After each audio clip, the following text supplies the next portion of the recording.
Back in February, we were all questioning ourselves about the Caleb Durbin trade. It happened just before spring training, and we didn't really know what he could bring to the table. Offensively, at the start of the season, he just wasn't bringing things to the table. He did have some hot flashes, though, but those were in distant memory. Till recently, he's been turning things around.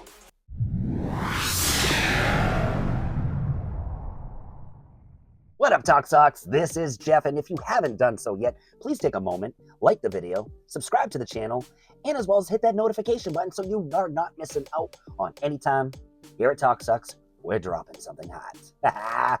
Now, here we are going to talk about Mr. Caleb Durbin today because he's been turning things around as of late.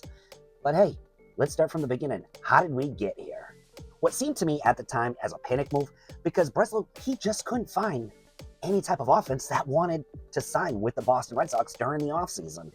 So here we are, spring training, Caleb Durbin comes into play as a trade.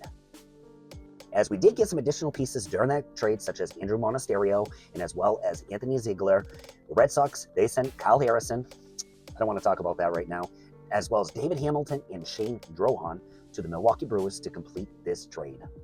Defensively, he was making some good plays out there, but offensively, through May 1st, Durbin just wasn't living up to things. And of course, we know the whole Red Sox offense wasn't. But through May 1st, Durbin had a batting average of 166, only 24 hits to go along with 1 home run and 16 RBIs. After May 1st, in fact, the last 30 games, he has found the on switch.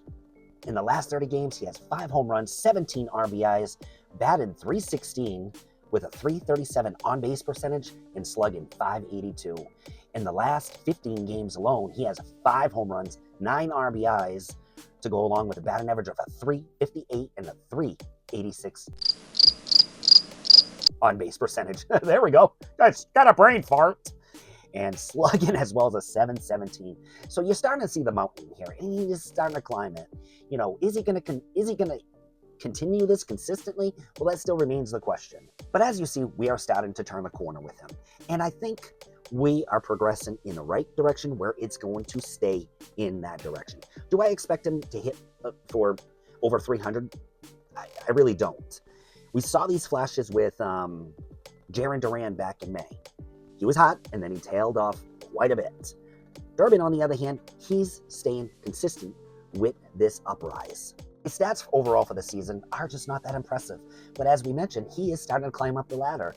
For the season, he does have a 1.5 WAR, did bring his batting average up there to a .229, still has an ugly on-base percentage of a .284. Slugging does match last year. Last year, he had a .387 slugging. This year, he has brought it up to a .386. OPS is .670 with an OPS plus of an .88. So in hindsight, the overall numbers, they're not that impressive. However, he is making strides to complete the season to have some decent count-in stats.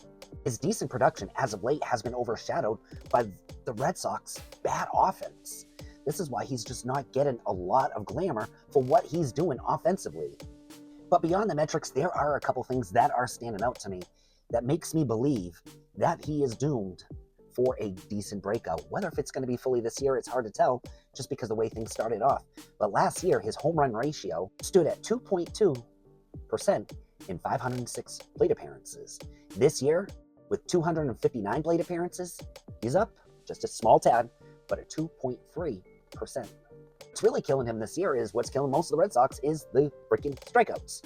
This year, he's sitting at a 14.3% on strikeouts. Last year, it was just a 9.9% for his strikeouts. His ISO is also up this year. Last year, he was at a 130. This year, he's at a 157. So what helped him climb these heights? Well, Durbin has been working with a private coach to revamp his mechanics and as well as his plate approach. And as we see, it's working. Durbin himself has even said that he's looking to try to stay inside the baseball. And what he meant by that is basically just driving the ball through the middle of the infield instead of trying to do a little bit of too much other things. What Durbin really had to do was focus on himself, his approach to the game, versus try and overextend himself by production, what the other offense wasn't doing. See, as a whole, the team needs to come together. It can't be just one player.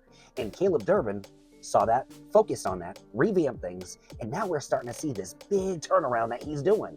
And the positiveness out of it is looking great.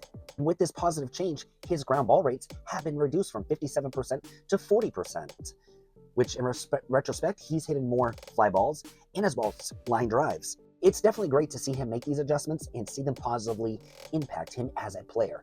Baseball nowadays, because of all the metrics, players always need to be retooling their approach to the game because pitchers and as well as defense will figure them out, and batters themselves do need to figure out, okay, this is no longer working. I need to find a new approach that will work for me, and Durbin has done that. So hey, we got to say kudos to the boys for turning things around. Now, only if the rest of the Red Sox staff can follow suit.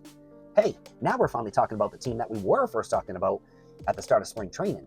But hey, I think that page has beyond overturned itself, and now we need to begin a new chapter. What is that chapter going to show to us? We don't know as of yet. But with Caleb Durbin turning things around, we are in the right step, in the right direction to head for 2027. With him turning things around, this is why I did not put him inside my trade deadline assets that the Red Sox could be trading off this past week. And hey, if you didn't check out those videos, please take a moment after this one, scroll down, and you'll see part 1, and as well as we got a part 2 of some assets that the Red Sox may be trading off during the trade deadline. Well, either way, it's going to be an interesting next 5 weeks as trade deadline approaches. Durbin, though, I feel is going to stay with the Boston Red Sox for the next few seasons to come. This is Jeff with Talk Sox. Have a great one, everybody.